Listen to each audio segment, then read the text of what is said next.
The topic today is source water protection with First Nations. I've worked with quite a few First Nations in Alberta and Saskatchewan, and starting up some projects now in BC. I enjoy very much visiting and working with First Nation communities, and it's become sort of a focus of my work. I guess it's research, it's more community engaged work. And I'm just really pleased to be able to give this today to you. There'll be some questions at the end. There's some time for questions at the end, and then there's a short quiz. It's just part of the program is to offer a short quiz. But in the future too, I've given my email address, and please feel free, if you've got questions after today's webinar, feel free to send me an email at any time. And that's, goes for, not just in the next few days, but in the next weeks or months. If you've got a question, or, better yet, an invitation to your community, I'd be happy to make that trip to talk to the people in your community. So that's one important piece. Also, the PDF of this will be made available, so you'll have a copy of this presentation. And it'd be wonderful to meet up with you at some time in the future in person, post-COVID. So let's just unwind and get moving through this presentation. And we'll start with the presentation outline. So if you have questions as we go, please just start in and ask a question, but there is time at the end to ask questions as well. I'm going to start with just what is source water protection and why is it done. Talk a little about the multi-barrier approach, which is where source water protection fits. About a planning template that is available, and it's really the template that I'm speaking from today, but the template has been modified over time, so it's been changed and continues to evolve as we go. Also sharing some recent planning experiences in First Nation communities, and then some questions at the end. The image here is from Muskowhegan.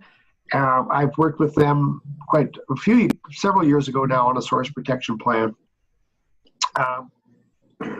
Just looking at the fill hose there, can anyone tell me what might be an issue around source water protection by looking just at that image? You could think of the hose being exposed to not just the weather, but to other people coming by and using that water supply to maybe wash out the back of a truck or something else, and the real potential for hands to be on that hose and contamination, and then that hose goes into the truck, and there is a potential problem. So, source water protection it happens throughout the communities. I don't know if you've seen this image. It's a recent picture of proof that there is, in fact, water on Mars. And there is the image. There's proof. There is water on Mars.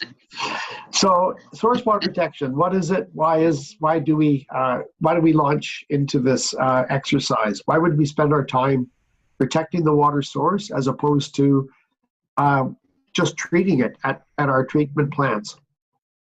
So it's protecting the potable source of water, both surface and groundwater. It takes a watershed planning approach, so it's trying to be proactive, taking an inventory of the land and water uses within your community, but also outside the community. And it's regarded as the first barrier in the multi-barrier approach to safe drinking water. And where source water protection got a lot of attention, at about the year 2000 was after the Walkerton contamination event, and we're all very familiar with that event now. It resulted in 7 deaths and 2,300 illnesses. It got a lot of attention. it got a lot more attention than what First Nations get from the day-to-day challenges faced in First Nation communities, but that's another topic. But Walkerton was a wake-up call, and there was an inquiry into what went wrong in that community. And as a result of that inquiry, there was greater attention placed on the multi-barrier approach and the first barrier in the multi-barrier approach, which is source water protection. And of Justice Dennis O'Connor's inquiry, which came out with 93 recommendations, the first 13 all mention the importance of source water protection. So it was a real draw toward return to this importance of protecting the source. So why do we do it? Well, obviously it's a public health protection measure. It reduces the water treatment challenges. If the water treatment plant operators have some assurance of the quality of water coming into their treatment plant, they have a better knowledge and a better ability to treat that water, but it also reduces costs. It's much more affordable to protect a source of water than to try to remediate or make that water safe after a contamination. But we also do it for environmental stewardship, just to make sure that the environment is protected as well. So it's not just about humans, it's about stewardship. So the multi-barrier approach. This image kind of shows the multi-barrier in a kind of a very graphic form. The source protection is your first barrier. So it's looking at maintaining riparian areas around a reservoir or a surface water body, keeping cattle back, fencing, maybe putting restrictions on the water body, so no motor boats or maybe no development along the shoreline. And then water treatment is really important. So sometimes when I talk about multi-barrier approach, students or even in communities, people will say, well, we practice multi-barrier. We've got filtration, we've got disinfection, sedimentation, ultraviolet. And those are just various forms of water treatment. They're important forms, but they're not the multi-barrier approach. We need to look more broadly than just what we're doing in our water treatment plant. Also distribution, paying attention to the distribution system, making sure there's no leaks or breaks or potential infiltration points, and then monitoring, testing water at different locations, at schools, at health centers, in private homes, and ensuring the water is safe. And then having a response plan. So if everything goes south, there's a way of responding so that you can notify schools on radio station, through flyers, through door-to-door knock, to ensure that there's a response plan. And what happened at Walkerton was essentially everything went wrong at Walkerton. And so the idea is to start with the source protection and make sure that things are safe.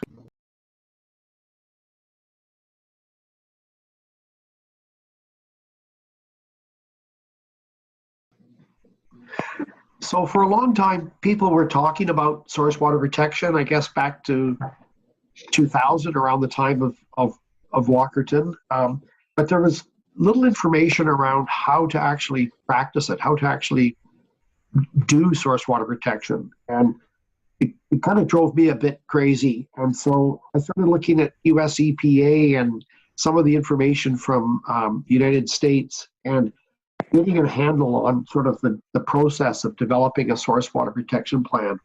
And that's what I do is planning. I'm a planner, a geographer, and a planner. And so beginning to look at how you actually set out to do a source water protection plan, there seems to be consistency that there's sort of 5 main stages or processes. And first up is establishing a working committee, and those would be committee members from within your community. And then conducting the source water assessment, and I'll go through each of these in a minute. identifying the management actions that are needed in order to lessen some of the threats and risks, and then implementing those management actions. That's the implementation part. And then kind of on an annual basis, reviewing and revising your source water protection plan. So in planning, we like to say that plans are not written in stone. They're meant to be revised and reviewed and updated. And it's good to do that on an annual basis so that plans don't get stale or sit on the shelf and collect dust. They're really active documents, or they're meant to be. They're not always that way, but they're meant to be active documents. And I like this image because it kind of shows the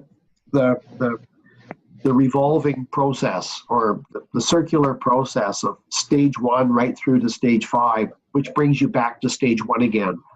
So it starts, but it never ends. So you've got a job for life if you're doing this kind of work, you see. Well, stage 1, questions that may come up. Who should be on the working committee? You know, who should be there? And you know, I like to start with elders because there's so much knowledge, historical knowledge, but also connection to water and culture. Youth is important to have a youth member if you can. It's often, we find it difficult to get youth on committees because they're in school, and it sometimes it's sort of hit and miss, but I think it's important to have youth there. The water treatment plant operators, they're critical. They're so important because they understand the water and the distribution system and the history of the water system. A lands manager, a counselor. It's nice to have a counselor there, some connection to chief and council. Health, someone from health, housing, finance, possibly. How many should be on the working committee? I think 6 to 10 is a nice number. I've worked typically with that sort of number. I think if you had 20 or 30, it just might get out of hand, and people not making meetings, you can run into trouble with that. So I've had committees as low as 5 or 6 and as big as, 9 or 10. Where to meet? I would meet on reserve, of course, and I would meet frequently. We often try to have back-to-back meetings, so especially if I'm traveling to a community, it's nice to sort of overnight somewhere and then have back-to-back meetings. You get a lot done in 2 days. But try to have your meetings, maybe monthly, so that you're not sort of skipping a lot of time and then losing momentum. How much time does it take to develop a source water protection? This varies depending on the community and depending on people's schedule, but I would say try and get it done quickly. In a couple of months would be nice, but I would try to do it in under 6 months. And how much will it cost? This is a big one. Planning is not expensive. People are already in their jobs. It takes time away from their jobs, a day here or a half a day here and there. My time typically is in kind, so I do it as part of my community service through the university. So if I'm facilitating the meeting, I'm not a consultant, I'm not charging a fee. And so the costs typically are pretty small to develop the plan. Implementing the plan is another matter, because if you start to decommission wells, if you're looking at decommissioning landfills, it can be, from thousands to tens of thousands of dollars to implement the plan. But it doesn't get implemented in 6 months. It gets implemented over a period of months to years. And so that's another piece of the puzzle. We'll get there in a minute. But to develop the plan, it could be from hundreds of dollars to, maybe a couple of thousand at the most. So stage 2 is conducting the source water assessment. And this is really mapping the boundary of the source water supply. It's talking to your working committee around their perceptions of water quality and some of the threats that they see, historical threats, It's inventorying the existing land uses with potential to degrade water source quality, and those are threats. So they're identifying, the threats. So it could be some agriculture that's nearby, could be the landfill, it could be a sewage lagoon that's at overcapacity, could be cisterns that are a problem, any number of threats. And these are just listed on a sheet of paper. And then you assess the risk. And I really stress right now the difference between a threat and a risk. So a threat might be you've got cracked cisterns, but that's just a threat. What is the risk of contamination? And so that's when we go through a process of assessing the risk or doing a risk assessment. And we'll get to that in just a minute. And just highlighting here that local knowledge will be important to include in the plan. And probably a better word than important would be critical. Local knowledge is what will make your plan work. I can't come to your community and tell you what's a threat. Only you can do that because you have the history of that community. And so it's local knowledge that's so important. And that's why it's important to have the right mix of people on your working committee. Delineating the boundary of your source water. For groundwater, it's real tricky. Nobody, I don't think, really understands groundwater in Canada. We don't have good groundwater maps. We don't have good groundwater movement delineation. But the best we can do is know where our wells are and then draw a line of what you feel is a safety zone around that wellhead. For surface water, it's a little different because you know where your water is coming from, or at least where your water intake is, and you can begin to identify some of the risks or threats that could impact that water quality and identify your source assessment area. Well, still in stage 2, we want to inventory land uses and we want to identify the threat. So these are just some images. I think this is in Treaty 7 in Alberta, possibly. So an old fuel tank, an old gas station. It's abandoned, but what's in the soil, what's left in that tank, and then sort of an illegal dump site where things have gathered, what's in that dump site, and how can we get in there and begin to clean it up? So just identifying first up what the threats are. A lot of these threats are perception. It's just what people perceive. If you perceive something as a threat, then in your mind, it is a threat. And you want to list that and then have a discussion around what are the actual risks from that threat. So here's a simple table, and there are lots of tables in the planning template that I rely on. And so here's a list of threats, and then what's the potential contaminant and the location. So these are just some examples. Uncapped abandoned wells, that's typical. Landfills are a problem. Cisterns can be a problem. Abandoned fuel tanks, illegal dump sites. And the list can be much longer than that. But how do we take a threat and then turn it into a risk? Because a threat is not a risk. Risk is a combination of two things. It's a combination of a likelihood of something happening and the impact of something happening. So the example I often give if I'm in a classroom, I don't know if you can see, I've got a empty cup of coffee here, but pretend the cup is full and I'm a hand talker and you're sitting there watching me on your screen and you're thinking, Bob's gonna knock that cup off any minute. In fact, the likelihood is on a range of 1 to 5, with 5 being highest, the likelihood has got to be a 5. So that's the likelihood of something happening. But for risk, it has to be likelihood times impact. And what's the impact? Well, a bit of coffee or water spilt on the floor here, it may cause me to be a little embarrassed, but it's not a risk to life or limb. It's not really a risk even to the environment. And so in that case, the likelihood is high, the impact is very, very low, and so the risk is in fact low. So you have to keep those two things in mind, likelihood and impact. So again, just looking at the likelihood down this column, and 1 would be most unlikely to 5 almost certain. So you could think of cisterns in a community. These cisterns were put in the 1980s with freeze-thaw and cracking of the concrete.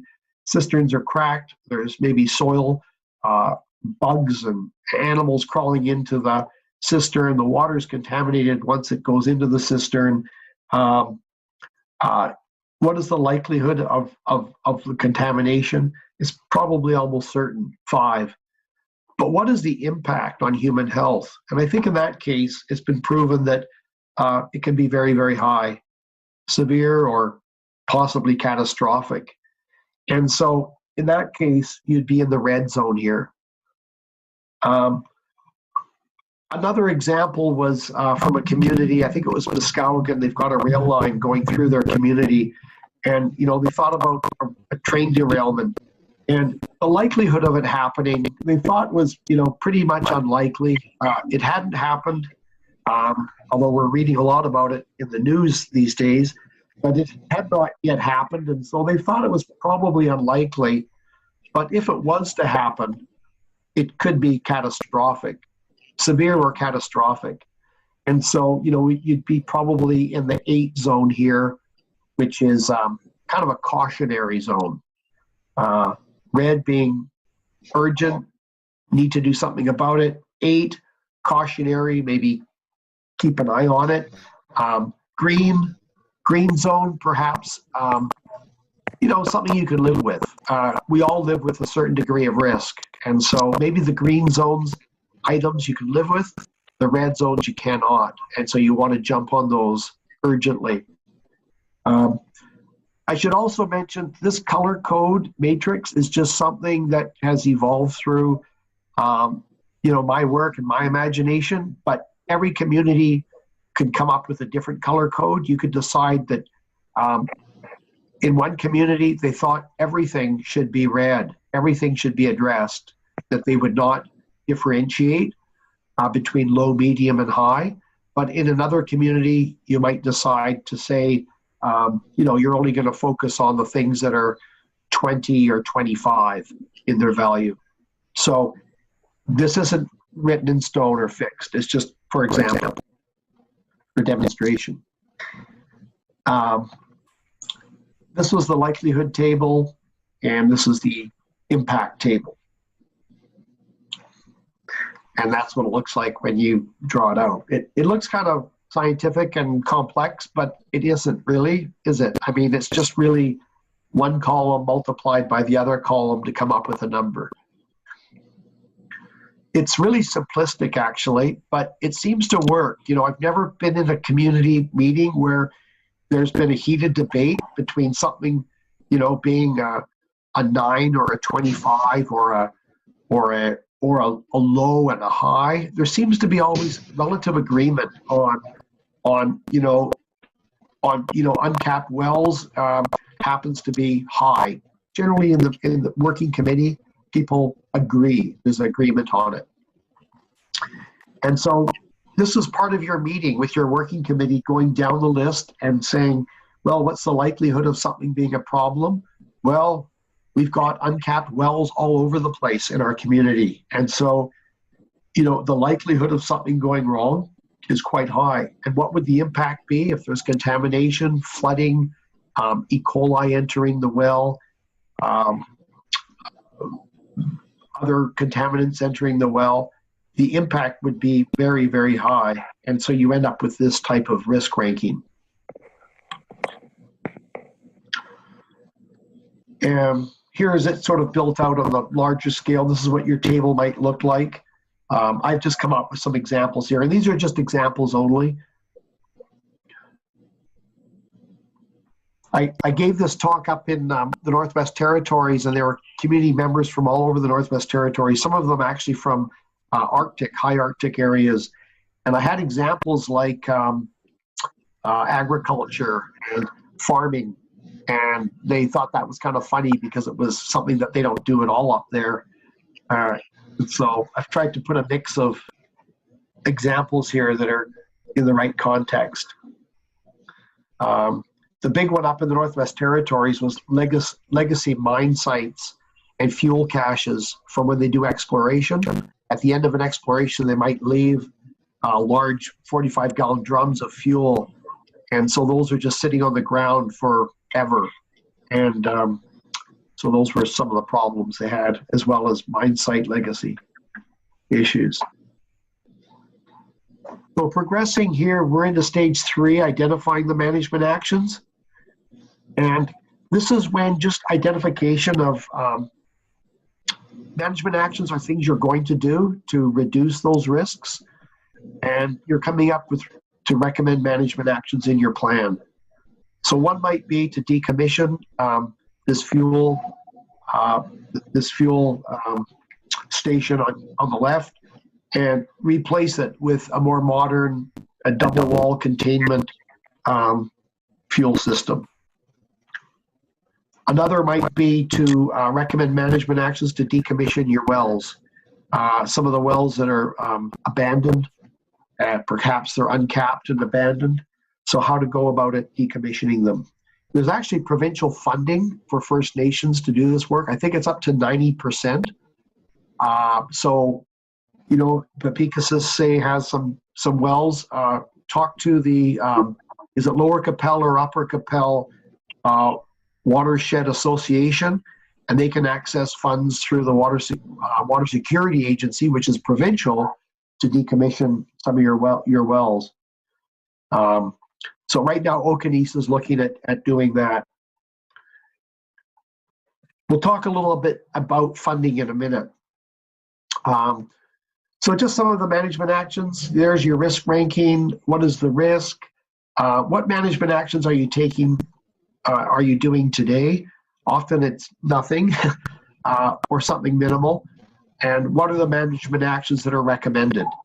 So for uncapped wells, it could be an inventory of where are these things, maybe GPS these locations, doing a contract for well decommissionings with a well, with people that do well decommissionings, perhaps even an education program. So there's a whole host of things that you would come up with as management actions. And these are just some more examples here.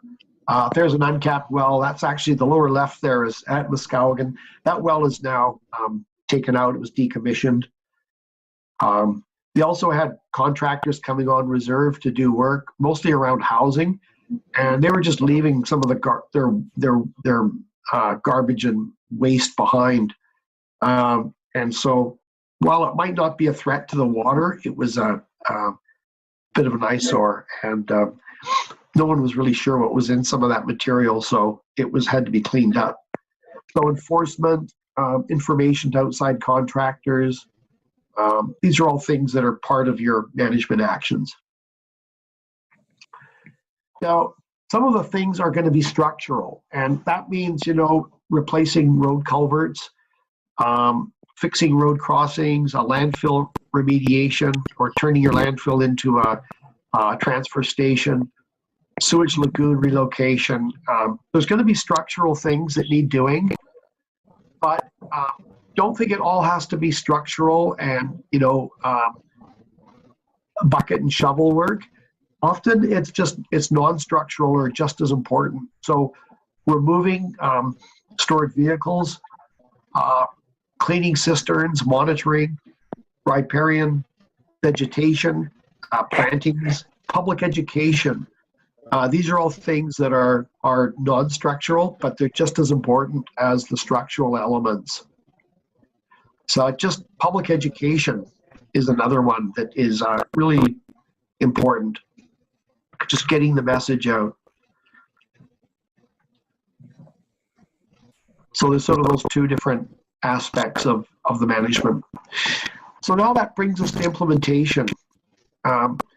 So the implementation stage is about getting things done.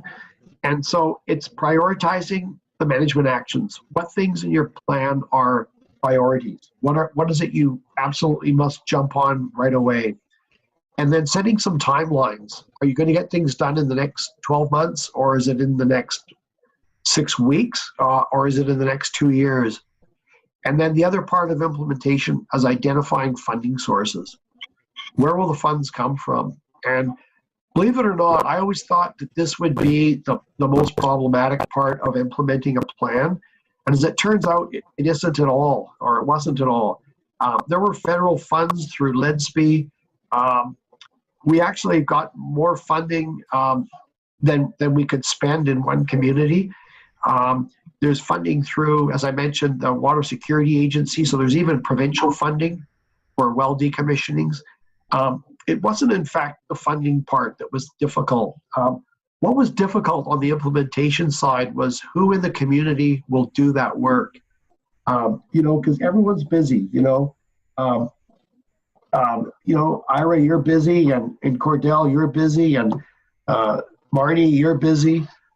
People in communities are already busy, and do they have time to take up yet another job, which would be the implementation champion, the person to actually get things going?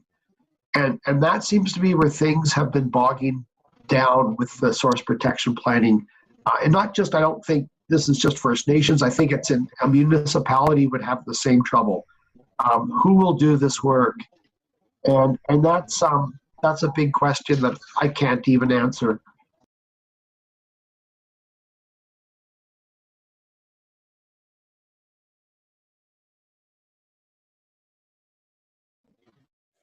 Yeah, to initiate the source protection plan part, you would want to identify funding for that.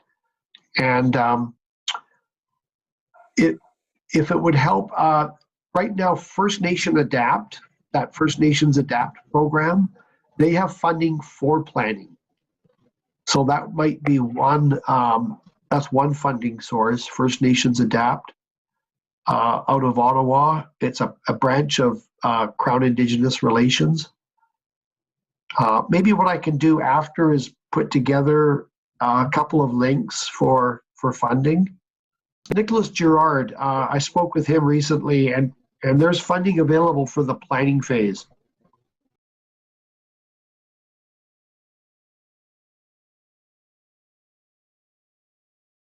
Once your plan is done, I tell communities this quite frequently, once your plan is done, which isn't the expensive part, when you go to funders with a plan in hand, they're going to be much more likely to provide implementation funds because you've kind of shown to them that you've done your homework.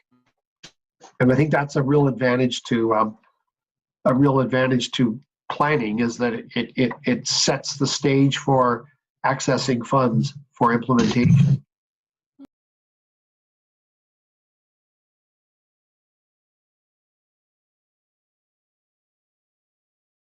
I mean, the costs really on the planning side, elder honorarium, any ceremonial costs attached to, let's say, tobacco gifting, always a meal, of course. That's critical. If you want me down to your community, there's got to be lunch. So, the lunch meal. But the rest of it, there's not a lot of expense after that. So, it's not expensive to develop your plan. I don't know that you need to, but I think it's always helpful to. Yeah, it would be helpful. It would be to your advantage too.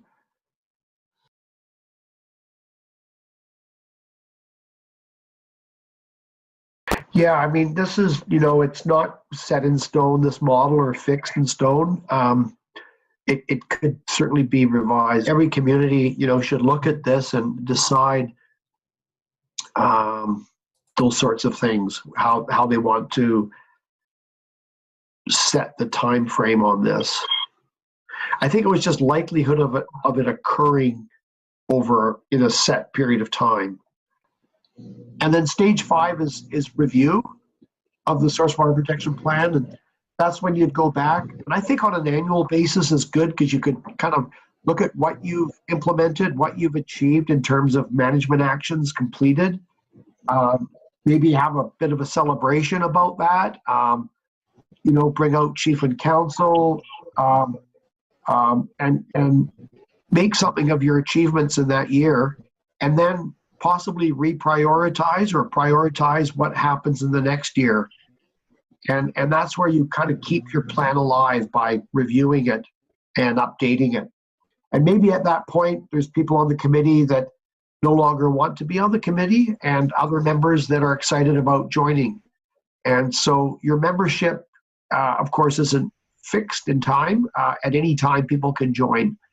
And that's part of the renewal process of your plan.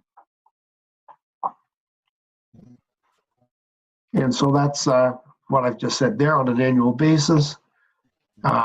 So this is a wellhead at Muskowhegan. You can see it's surrounded by grass. It's unprotected. It's kind of in a low area, kind of an area that would collect water. And they extended the collar on the well head. They brought in gravel material to sort of protect it from any grass fires that might happen. And after this picture was taken, they put a fence around that gravelly area. So it's kind of bermed up so water will drain away from the wellhead as opposed to toward it. And it protects, it just was a very simple action, but it worked very nicely for them.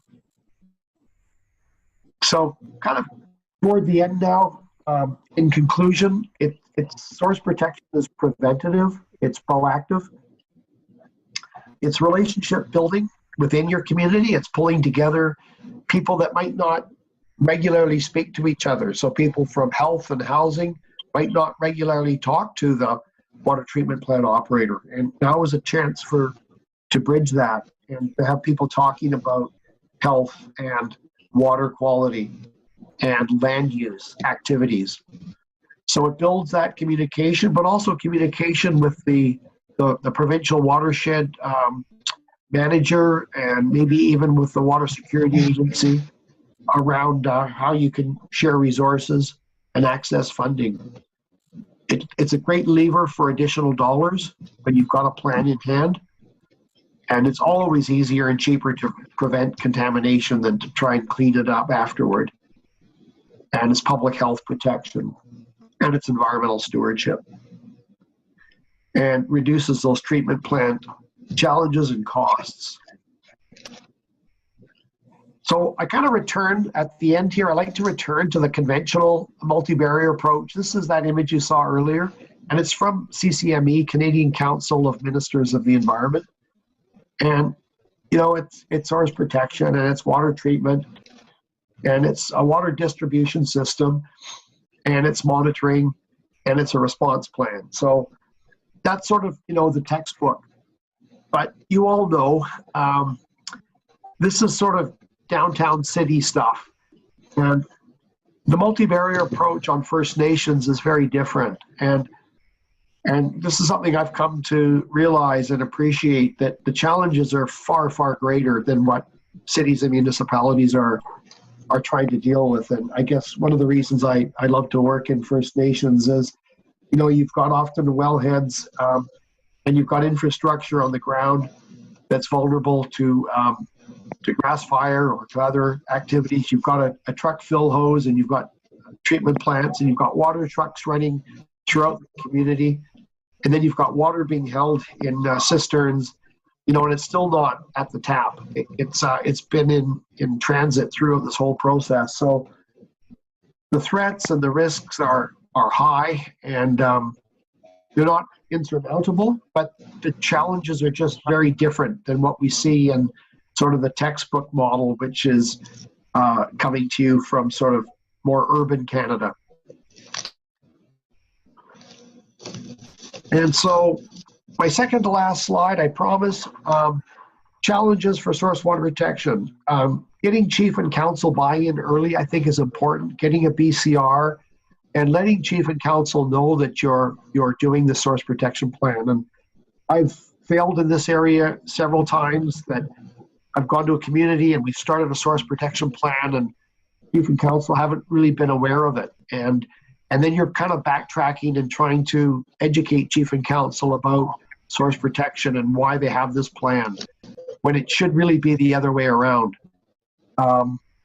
There's really a need early on for that plan champion. I like to use that term champion.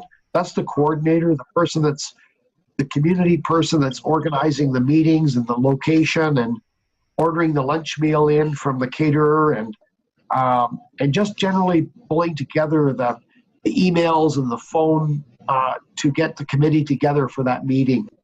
And someone for me, if I'm helping to facilitate, to be in touch with. Then you have to also think about the scale of your plan. Are you going to look at the whole watershed, which opens up a whole other can of worms? Or are you going to look at the reserve only boundary for impact of water? And my suggestion is always to start with the reserve. You know, start looking at what you can do, kind of out your back door sort of thing. And what can you do locally? And then look to expand it, talking to farmers maybe outside of your reserve. But I think it's important to start with your reserve first. Otherwise, you can become really overwhelmed looking at the whole watershed. And then you need to have this implementation champion, someone who will pick up the plan after it's done and run with it, and to lead that implementation, those implementation management actions. You know, and then call the group together after a year to go over the plan. And that's really an important piece as well. And that's it. I think we're good for time. We're under an hour anyways. So we've got time for questions. There's my contact info, and please, an email at any time is welcome. And open it up to questions.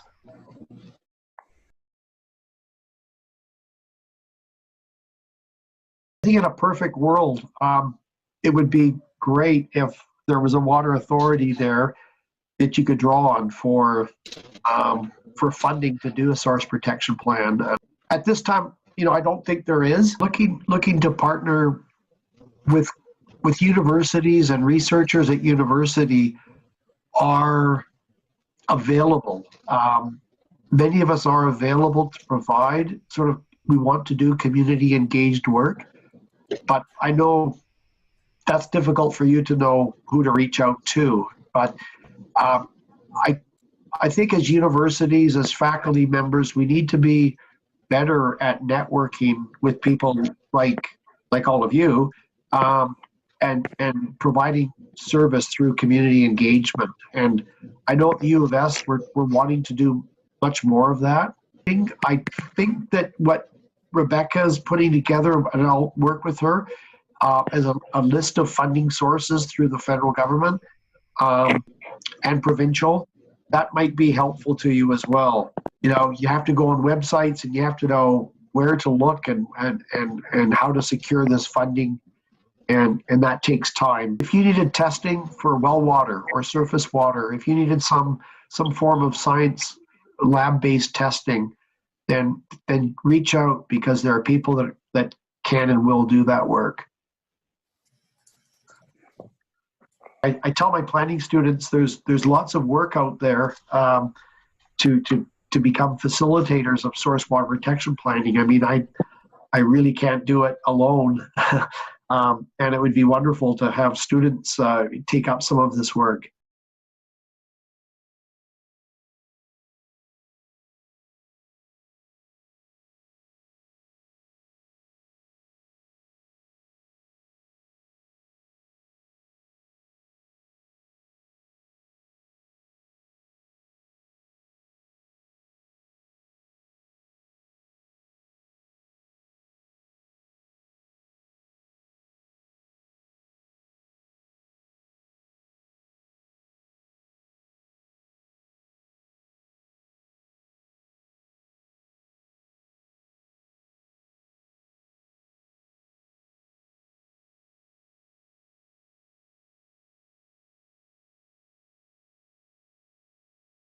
good to hear. I've never worked with ISC before, and I'm not aware of the funding source there. But that's interesting that they're requiring a source water protection plan. Is that, when do they require that? As part of the inspection?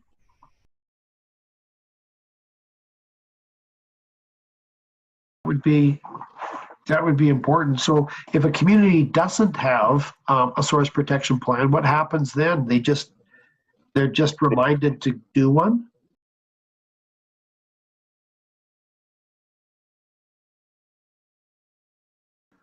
So it doesn't hold back funding, but would it provide more funding if you had one completed? Yeah, I think in a lot of communities, that's the best solution, is to get off cisterns and to get to a pressurized system. Just expensive, but so is driving a truck around expensive.